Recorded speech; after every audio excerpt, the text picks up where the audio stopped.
In the wilderness of Alabama, up near the Tennessee and Mississippi border, if you were to travel along I-65, you would find yourself very close to the site of Brownsville, Alabama.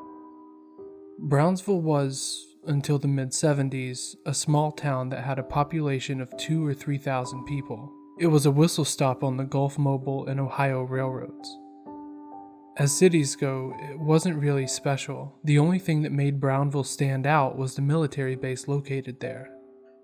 The base never had an actual name, just being called Camp 50, and served as a satellite base for Fort McClellan.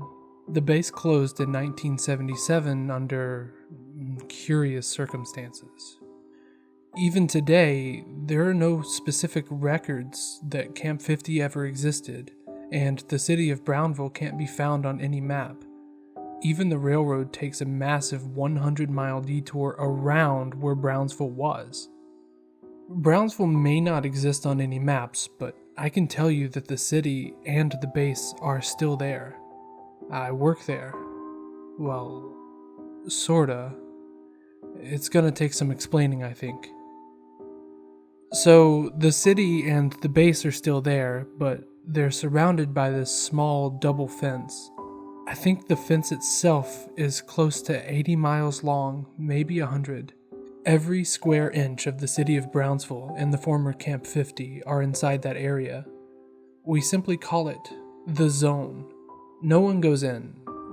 Well, not without some protection, and nothing ever comes out of there. Ever. Along the fence line, there are a dozen or so watchtowers that are scattered around the perimeter straddling the fences. Each of these towers looks like something you would see outside of a prison, with thick bulletproof mirrored glass windows and a crap ton of remote cameras. The zone is broken up into quadrants, with each tower responsible for monitoring the goings-on in their quadrant.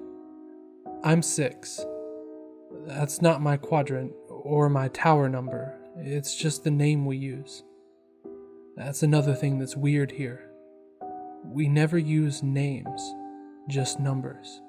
I'm 6, and the towers on either side of me, a couple miles down the fence line, are manned by 4 and 12. 4 is a bit high-strung, always panicking at any weird thing, while 12 is rarely on the radio. So what do? We watch. We watch the zone and report anything strange. Sounds simple enough, right? Truth be known, if you don't mind long moments of boredom interspersed with confusion and terror, then it's the job for you. Well, that, and if you can handle being isolated out in the middle of nowhere for months. I'm not in the military, and I don't even know if the military is who oversees the zone. I don't even remember really how I got the job. Just that I was selected and found myself stationed out here. There are rules, of course, such as always watching the monitors or spending a minimum of 3 hours in the tower a day, but you might be surprised to find out that they don't really care if we talk about what we see.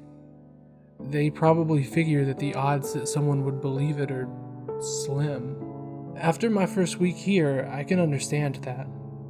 My first experience came maybe a week after I took command of my tower. I had sat on watch for a good hour when the radio perked up. 6, this is 8. Do you read? The voice said. 8 was located some distance to my right, I think, and some of my quadrant joined his at the furthest corner. 6 here, I replied. Got movement near the corner of your quad. Do you see it? Give me a sec, I replied, and flipped through the various cameras. I finally found the one that looked out on the area that 8 was referring to. I had to narrow my eyes a bit, but yeah, I could see it. I got it, I replied. Looks like a deer. Figured that's what it was. It was moving in your direction, so I filed the report already. You want to continue to monitor? He asked, and I agreed to do so. It was relaxing at first, watching the deer as it padded through the old base area. It neared one of the runways, idly cropping at the grass, before suddenly it looked up. Something had spooked it. I didn't know how controlled the area was at the time, so I figured it was something like a wolf or dog or something. The deer looked in the direction of a small hill near the end of the hangar area, and then it bolted. I had decided, as it was looking in that direction, that I would see what had spooked it. Turning to another camera feed, I saw something I couldn't explain. A green cloud of something flowed out of the back of the hill. That cloud behaved strangely, above and beyond its color. It flowed over the ground like water as tendrils seemed to reach out. The cloud behaved as though it were alive, if you believe that. The deer was in full panic mode now and ran up the length of the runway, the cloud following it, gaining on it.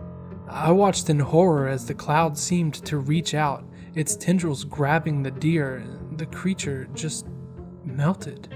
I won't describe it here, but yeah, the flesh just kinda melted from the bone, and then the bones collapsed to the ground before they too melted away. 6, did you see that?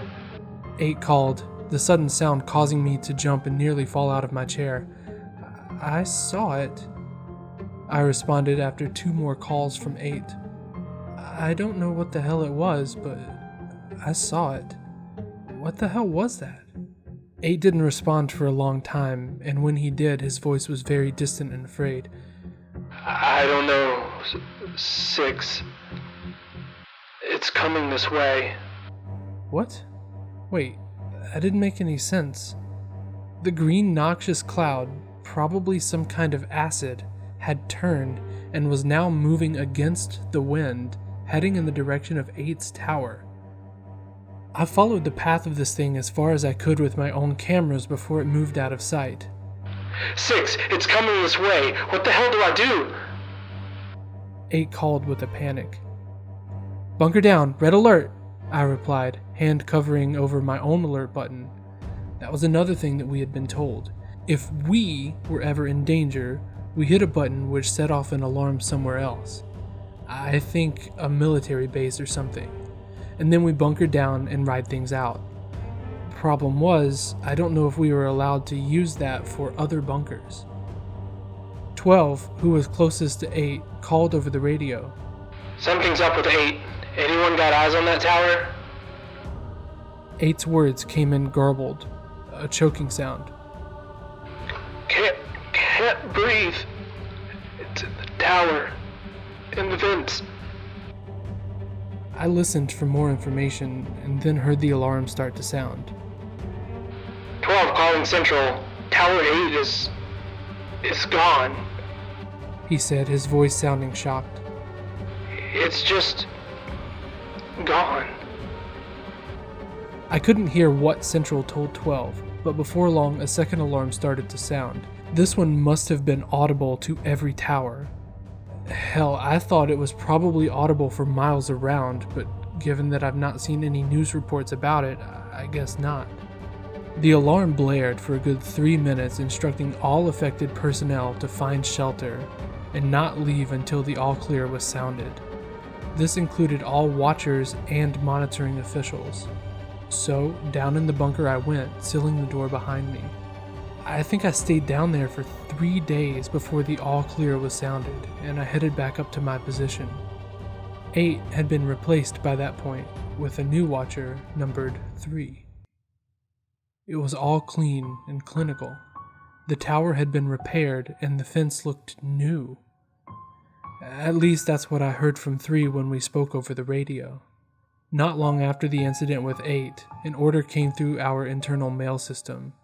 It said simply, watchers are forbidden from leaving their watch position and entering the zone for any reason. The agency will not be held responsible for loss of life should this order be ignored. I shudder as I write this, thinking back to that first experience. I have a hard time sleeping sometimes, though the agency is good to us. Well, in a way. We don't want for anything. In my interview after the incident, I commented that it really made me wish that I had something to drink after that to calm my nerves. 2 days later, I awoke from my shift to find a bottle of whiskey and a glass waiting for me in the tower. I don't know if I'm going to survive this, but I sure as hell know that I'm going to try to figure out what's going on. There are old reports here in the bunker, and I think maybe they hold the answer. I'll update when I get free time. I just have to go. Movement alarm going off in the northwest corner of my quadrant.